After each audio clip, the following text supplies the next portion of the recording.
The next morning, it was clear to me that the P45 was completely excellent. But would it make commercial sense to put it into production? To find out, I'd set up an important business meeting. To make sure I look my best, I'm wearing a suit, as you can see, and I washed my hair, and now I'm going to give the car a wash and brush up as well.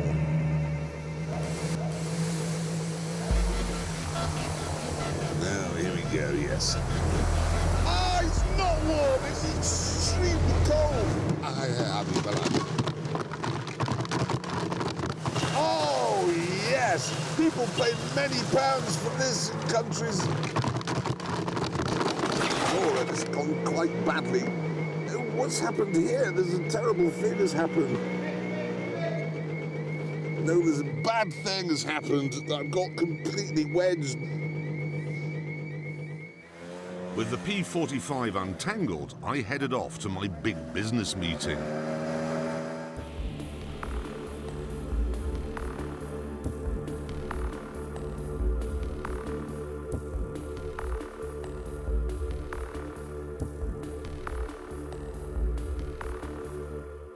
First of all, I'd like to apologise for my wet sleeves and my bloodshot eye. I got soap in it. We'll gloss over that.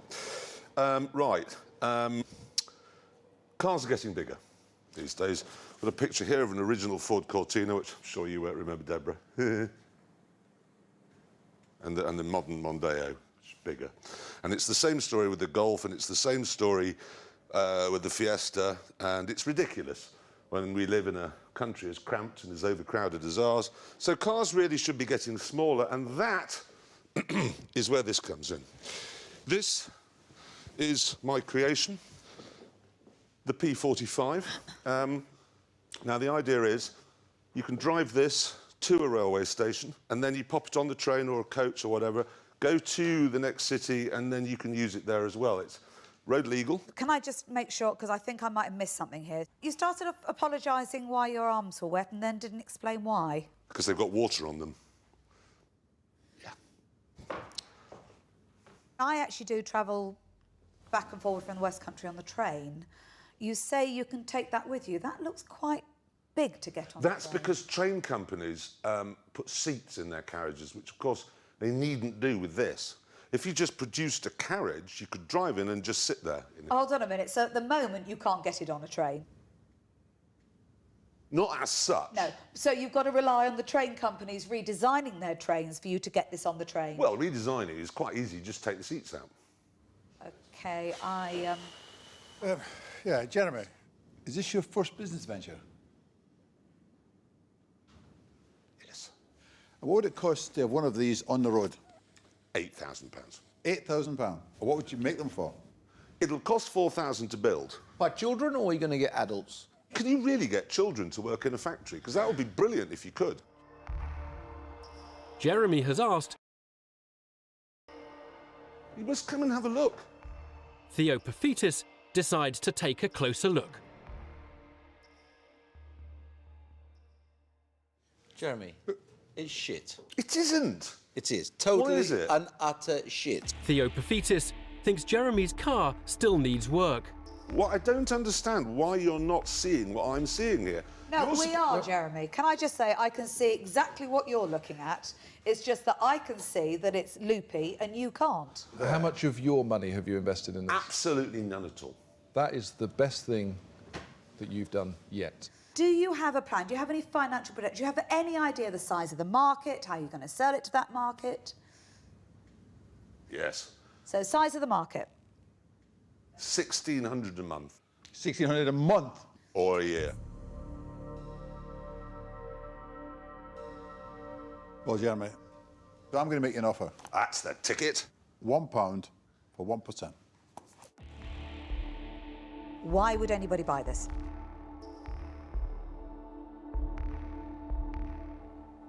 Got stripes on it. I couldn't invest in you. I'm sorry, I'm out.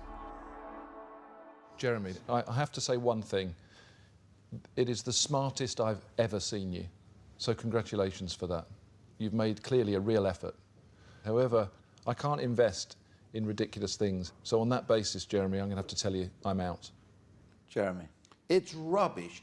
It's useless. You're wasting your time. I can't invest in this. So I'm out. Theo Paphitis is out, which means Jeremy's only chance is Duncan Bannatyne. Well, Jeremy, I'm the last dragon in, and I tried to tempt him by making an offer, hoping they would come in with me. Sorry, I can't understand a word you're saying.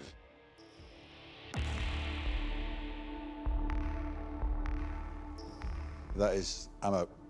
Jeremy has insulted Duncan Bannatyne, and now he too is out. All the dragons have given him his P45.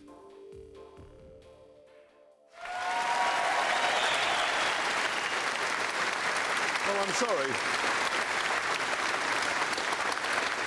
I'm unbowed by their negativity. I mean, how can they not realise this is a car you never need to park? You can go to the theatre in it, you can go shopping in it, your arms are free, so you can reach things from the shelves. You never need get out of it. Which is ironic, because the very first thing anyone is going to want to do upon getting in is get out of it. And it's a death trap. I feel like Vincent van Gogh. What, you've only got one ear? No, nobody recognised his genius until after he died. So what you're saying is, for this to be a commercial success, you have to be dead. Yes. And on that bombshell, it is time to end. Thank you very much for watching. They'll see you next week. Good night.